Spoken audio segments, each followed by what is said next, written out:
اسی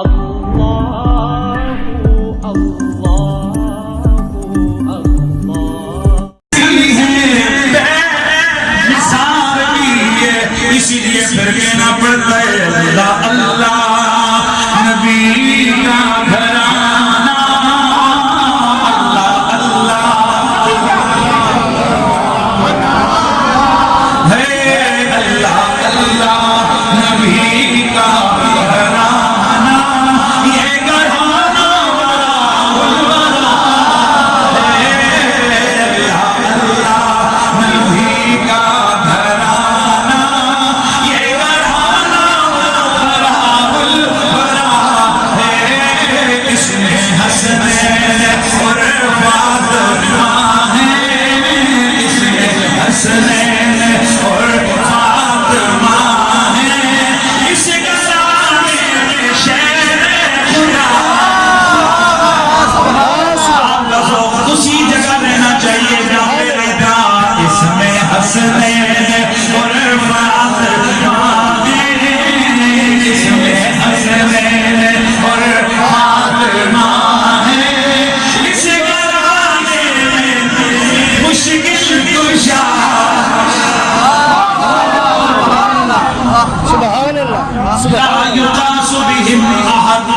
نبی کا یہ بے مثل ہے، بے مثال ہے، ایسا ترازو آیا نہیں کہ ایک پلڑے پہ ان کو ڈالو دوسرے پلڑے پہ کسی کو ڈال کر ناپا تولی کرو۔ سبحان اللہ سبحان اللہ سبحان اللہ۔ لا یقاس بہم احد، ان کے معاملے اور ہیں، بے شک ان کے انداز جدا کہاں ہے۔ بے شک اب میں آنے لگا ہوں ان کی شان کیا ہے؟ انما یرید اللہ لیذہب عنکم الرجس اہل البیت ویطہرکم تطہیرا۔ یہ آیت آپ نے ہزاروں مرتبہ سنی ہوئی ہے، میں صرف اس کے ذیل اور ضمن میں چند باتیں سید ہزارہ پاک کی بارگاہ میں ذیل اور ضمن میں حج کر کے اجازت چاہوں گا۔ اے نبی کے گھر والوں، پکی بات ہے، یرید اللہ، اللہ کا یہ ارادہ ہے، اللہ نے یہ ارادہ فرمایا کس بات کا؟ لیذہب عنکم الرجس، اللہ تعالیٰ تم سے ہر قسم کا رجس دور کرو، ویطہرکم تطہیرا، اور تمہیں بالکل پاک صاف کر دے۔ اچھا یہاں کئی حضرات اپنی ذاتی تفسیریں کرتے رہتے ہیں، کہتے ہیں جی اس کا مطلب یہ ہے کہ پہلے معاذ اللہ استغفر اللہ استغفر اللہ، اس کا مطلب ہے کہ پہلے کوئی ناپاکی تھی پھر اللہ نے پاک کر دیا۔ کئی نہ اپنی دلیلیں بناتے رہتے ہیں کہ جی پہلے کوئی ناپاکی تھی پھر پاک کیا، نہیں صاحب ایسا نہیں ہے، دھیان ہے سب کا۔ اگر یہ ہے تو یا ایھا المدثر ربکم فانذر ربک فکبر ثیابک فطہر۔ اللہ فرماتے ہیں اپنے کپڑوں کو پاک کرو، واستغفر اللہ معاذ اللہ۔ کیا رسول اللہ صلی اللہ تعالی علیہ وآلہ وسلم کے کپڑے پاک نہیں تھے کہ اللہ نے فرمایا پاک کرو؟ وہ پاک پہلے تھے، فرمایا اور پاک کیاؤ۔ یہ پاک پہلے تھے، اب ہمیشہ اس لیے اللہ تعالیٰ نے ان کو پاک فرمایا۔ کس چیز سے پاک کیا؟ الصواعق المحرقہ کے اندر امام ابن حجر نے لکھا، آپ فرماتے ہیں اس سے مراد کیا ہے؟ طہارت اور پاکیزگی سے۔ فرماتے ہیں کہ اللہ تعالیٰ نے ان کو عمل میں گناہ سے پاک کر دیا، دھیان رکھنا ہے آپ نے، عمل میں گناہ سے پاک کر دیا، عقیدے میں شک سے پاک کر دیا، اخلاق میں رذالت سے پاک کر دیا، احوال میں نقص سے پاک کر دیا۔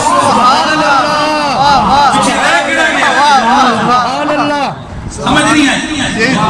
مطلب یہ ہے عملی اعتبار سے اتنے پکے ہیں کہ ان سے کوئی گناہ نہیں ہوتا۔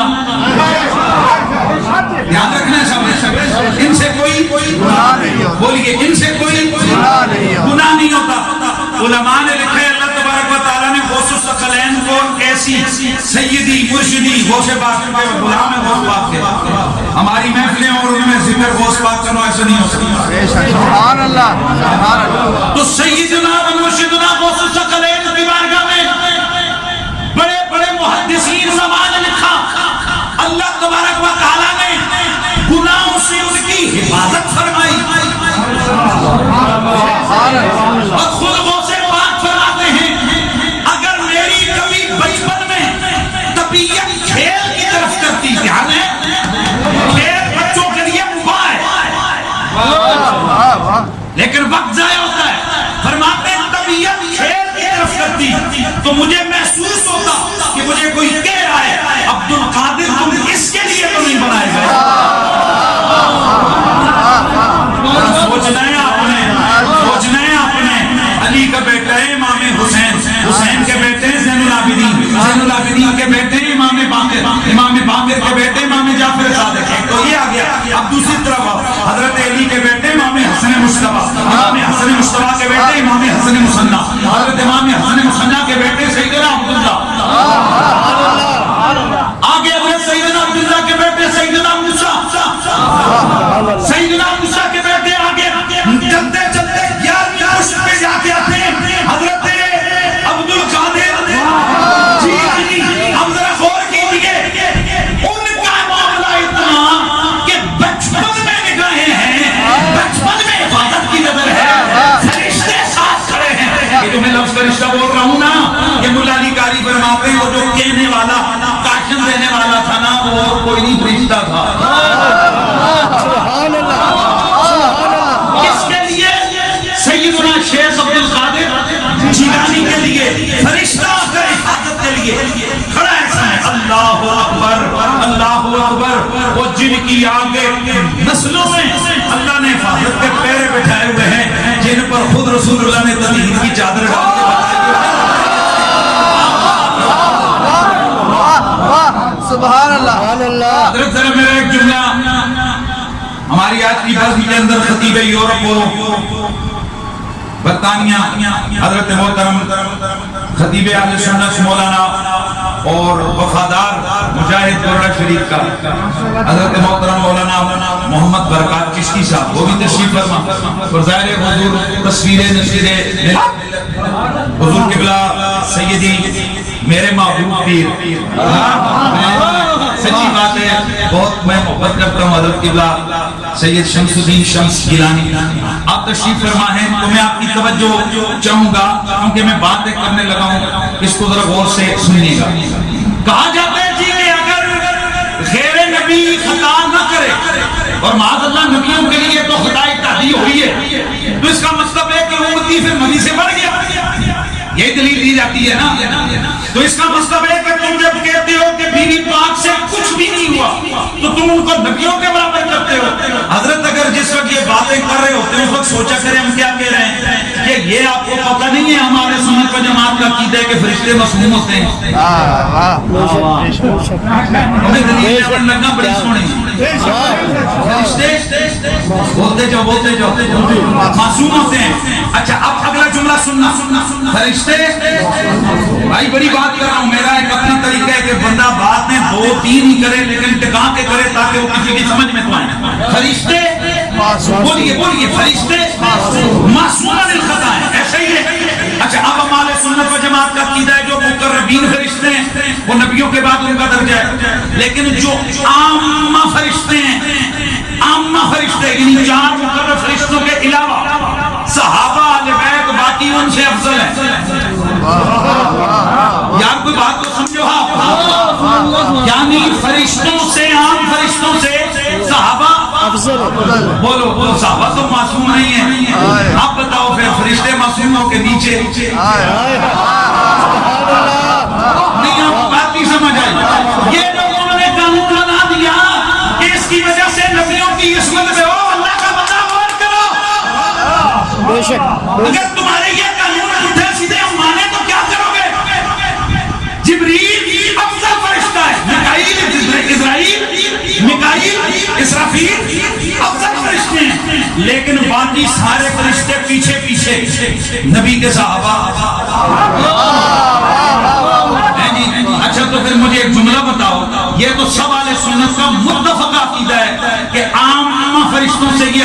ہیں افضل ہیں، اور یہ بھی عقیدہ ہے کہ یہ صحابہ یہ لوگ معصوم نہیں ہیں، فرشتے معصوم ہیں. واہ جی واہ، غیر معصوم معصوموں سے افضل ہو.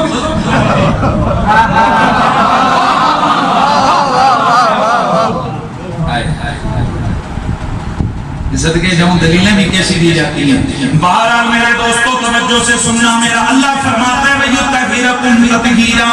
یہ تطہیر کا معنی کیا ہے؟ فرمایا یہ عمل میں گناہ نہیں کرتے، عقیدے میں شک نہیں آتا، اخلاق میں رذالت نہیں آتی، یعنی اور تو اور یہ پوری زندگی بد اخلاقی کا مظاہرہ بھی کبھی نہیں کرتے. ایسے پہرے بٹھا رکھے گئے، اللہ نے ایسی طہارت عطا فرمائی ہے. اسی لیے ہم نے تو آنکھیں کھولی، ہم نے شعور پایا، ہم نے تو ایک ہی جملہ سنائے،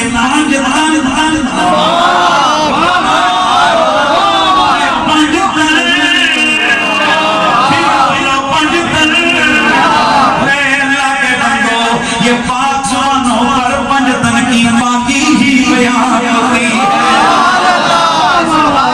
کوئی بھی معاملہ ہو پنجتن، پھر بولو پنجتن، پنجتن. ہر قسم کے معاملے میں، ہر قسم کے خطا میں، ہر قسم کے گناہ میں پنجتن. پھر بولیے پنجتن پاک ہیں. اب یہاں ایک جملہ پھر اٹھایا گیا، تو ایک ثواب ہوتا ہے. اگر کہہ دیا جائے فلاں صحابی کے لیے خطائے اجتہادی ہوئی ہے تو اس کا مطلب ہوتا ہے ایک نیکی. میں نے کہا نہ سنیا، اگر کسی نے کچھ کیا ہو تو پھر یہ قانون لگتا ہے. جملے کو آپ نے سمجھا؟ مسئلہ یہ ہے کہ دو آدمی جھگڑے ہوں، لڑائی کی ہو، تو آپ اس میں کہتے ہو کہ یار غلطی یہ دی ہے، یہ غلطی اس کی ہے. اور اگر آپ سمجھتے ہیں کہ یار اس بندے کو تھوڑی کسی معاملے میں غلط فہمی ہوئی ہے، آپ کہتے ہو یار جان بوجھ کے نہیں کی ہے، لیکن جو ہے نا اس سے دوسرا ٹھیک تھا، اس سے بھی غلطی، لیکن جان بوجھ کے. یہ اس کی عظمت و شان کے پیش نظر کہہ دیا جاتا ہے یہ جان بوجھ کے نہیں ہوئی، تو یہ ہوتی خطا ہے. لیکن اس کے باوجود چونکہ نیت صادق ہوتی ہے، کسی خطا کے معاملے میں نیت کیا ہو؟ بولو سچی ہو، بندے کی کوشش ہو، ثواب سواد والا ثواب تک پہنچنے کی، لیکن اپنی کوشش کے باوجود وہ ثواب تک نہ پہنچ سکے، راستگی تک نہ جا سکے، اس سے خطا ہو جائے. اس خطا کا حکم یہ ہے کہ چونکہ اس نے حق تک پہنچنے کے لیے کوشش کی ہے اور حق پانے کی کوشش کی وجہ سے اس کو ایک نیکی ملتی ہے. اب ذرا جملہ ذہن میں رکھنا ہے، حق پانے کی کوشش پر اسے ایک نیکی ملتی ہے، اور جو اس سے خطا ہو جاتی ہے نا اللہ اسے معاف فرما دیتا ہے. یہ ذرا ذہن کو حاضر رکھنا ہے آپ نے. اور جس بندے نے کوشش کی اور راستگی کو پایا، درست رزلٹ کو پا لیا کوشش کے ساتھ، اسے دو ثواب ہے، حق پر پہنچنے کا، دوسرا کوشش کرنے کا. یہ تو وہاں ہے کہ جہاں کسی نے کوئی معاملے میں اجتہاد کیا ہو، کچھ معاملہ ہوا ہو. اب جہاں معاملہ ہوا ہی کوئی نہیں، جہاں معاملہ وہی کوئی نہیں، آپ وہاں پر نیکی دیتے پھرے ایک آپ کہیں کہ آپ ان سے خطائے جتادی ہوئی، یہ تقصیر شان ہے، یہ شان بٹھانا ہے، کیونکہ یہ وہ ہستیاں ان کے لیے آدھے اجر نہیں، اللہ نے ان کے لیے پورے اجر رکھے. میں آپ کو ایک اگلی بات بتاؤں، کسی ویسے کہا جاتا ہے جی ٹھیک ہے جی اس میں کوئی غلطی ہو سکتی، ہم کہہ سکتے ہیں جی پیر صاحب سے خطا ہو سکتی ہے، مفتی صاحب سے مولانا صاحب سے خطا ہو سکتی ہے. یہ لفظ بولنے پر کسی کو کوئی پریشانی بولو نہیں ہے نا یار. وہ جی ہم سے خطا ہو سکتی ہے، یہ سارے کہتے ہیں. وہ جی اسی دیکھو نگار ہے، سارے کو خطا ہو سکتی ہے. وہ جی دیکھیں آپ سے خطا ہو سکتی ہے. اور اگر ایک خاص مسئلہ ہو جس میں آپ خطا پر ہوں بھی نہ، تو بندہ آپ کو کہو جی تسی غلطی تے ہو، تو تہاڈے دل میں چوٹ پہ میری بات آپ کو سمجھے، آپ کے دل پر چوٹ پڑے گی. حالانکہ اگر آپ غلطی پر ہوں تو بھی جب کہا جائے فلانا غلطی پر ہے، تو ایک خاص معاملے معاملے میں اور سب کے سامنے جب کہا جائے گی غلطی یہ نہ دیے تو وہ بڑی ہستی ہو تو اس کے حوالے سے یہ معاملہ ذرا زیادہ خطرناک ہوتا ہے. اب مجھے بتاؤ جن کی طہارت ایسی کہ ان کے آنچل کا دامن نچوڑ کے فرشتے طہارت حاصل کریں کہ جنت کی حوریں جن کے سامنے سر جھکائیں, جن کی عظمت کا یہ عالم کہ قیامت والے دن اللہ تمام عالم معاشر کو نظریں جھکانے, سر جھکانے, آنکھیں بند کرنے کا حکم عطا فرمائے گا. اب مجھے بتاؤ اس ہستی سے ہوا بھی کچھ نہ ہو اور ہم کہیں کہ اسے خطا ہو گئی ہے, یہ ان کی تقصیر شان ہے. ہم تو صرف اتنا کہتے ہیں کرم کا محضن سخا کا محور عطا سراپا جہاں بیزارا, کرم کا محضن سخا کا محور عطا سراپا ہے نبی کی صورت, نبی کی سیرت, نبی کا نقشہ. اب میں یہ بتانا چاہوں گا آپ کو کہ سیدہ زہرا پاک کی شان یہ ہے, بڑی بات ہے, جملہ ذرا توجہ سے سننا ہے کہ سیدہ پاک کی بے ادبی حضور کی بے ادبی ہے. یہ ذرا بے شک علامہ ابن تیمیہ نے اور اس کے علاوہ اور اصول الاعتقاد اور دیگر کئی کتابوں کا حوالہ ہے کہ مامون کے دور میں ایک مسئلہ فقہا کے لیے بحث کا ذریعہ بن گیا. حضور توجہ ہوا یہ کہ ایک آدمی نے سیدہ زہرا پاک اور سیدہ عائشہ صدیقہ پاک کو معاذ اللہ سب کیے, میں لفظ اس کا ترجمہ نہیں کرتا, سب سمجھتے ہیں, شتم گالی دی, مجبوراً مجھے یہ لفظ بولنا پڑ رہا ہے, استغفر اللہ. مامون کے سامنے جب یہ کیس آیا بڑے بڑے علماء اور فقہاء جمع ہو گئے کہ اب ان کو سزا کیا ہے. انہوں نے سزا دی کہ جس نے سیدہ زہرا پاک کو گالی دی ہے اس کو قتل کر دیا ہے. اب کئی فقہاء آ گئے, علماء آ گئے, انہوں نے کہا مامون صاحب یہ قتل کی سزا یہ صرف نبی کے بے ادب کے لیے, صرف نبی کی گستاخی پر قتل ہو سکتا ہے. اور اللہ کے نبی کی حدیث بھی موجود ہے, من سب نبیا فقتل, روایت کے مختلف معنی میں جس نے نبی کو برا بھلا کہا اسے,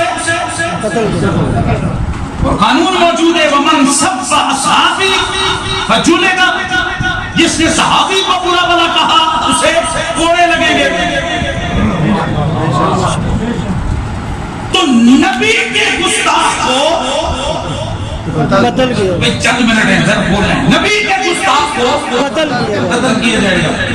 تو جناب آپ سیدہ زہرا کے گستاخ کو قتل کرنے کا آرڈر کیسے جاری کرتے ہیں؟ آپ نے فرمایا نبی کے گستاخ کو قتل کیوں کیا جائے گا؟ فقہاء نے کہا جناب اس میں نبی کی اذیت ہے,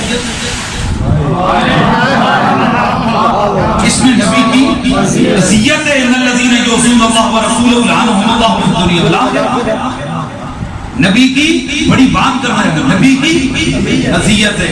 تو مامون نے کہا ہر وہ چیز جو سیدہ زہرا کو اذیت دے وہ اذیت مصطفیٰ کا باعث ہے, لہذا سیدہ زہرا کی بے ادبی اور گستاخی کرنے والا بھی قتل کیا جائے. سبحان اللہ, سبحان اللہ, سبحان اللہ. اس لیے فقہاء اور علماء نے قانون میں آ لیا کہ جب معاملہ ادب اور بے ادبی کا ہے, بہت بڑی بات کرنے لگا ہوں, تو جو حکم کل کا وہی حکم جز کا, جو حکم کل کا. مثلا میرے دوستوں قرآن 30 سپارے ہیں, بے شک, لیکن اسی قرآن کا اگر ایک سپارہ الگ سے ایک جز پڑھاؤ, جتنا ادب پورے قرآن کا اتنا ادب ایک سپارے کا, جتنا ادب ایک سپارے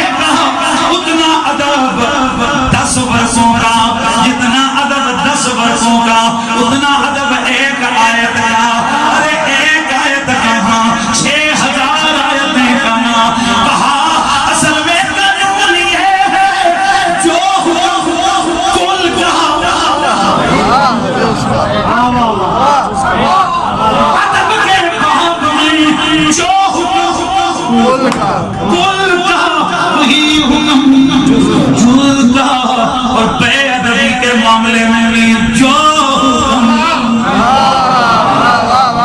کا اگر کوئی آدمی قرآن کو ٹھوکر مارے وہ بھی ملعون، اگر کوئی ایک آیت کا بے ادبی کرے وہ بھی ملعون۔ لیکن لوگ بریلوی کرتے ہیں اور انہیں پتہ نہیں ہے احمد رضا بریلوی نے کہا کیا ہے۔ انہوں نے اسی لیے تو کہا تھا کہ تیری نسل پاک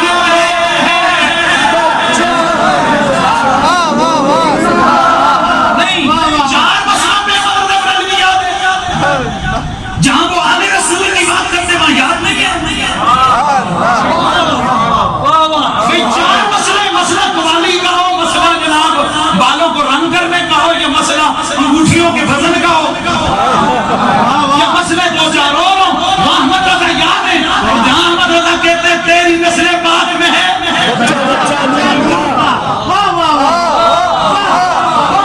شرم نہیں آتی؟ امام نور کہہ رہا ہے تو تم اس نور میں سے خطائیں ڈھونڈ رہے ہو۔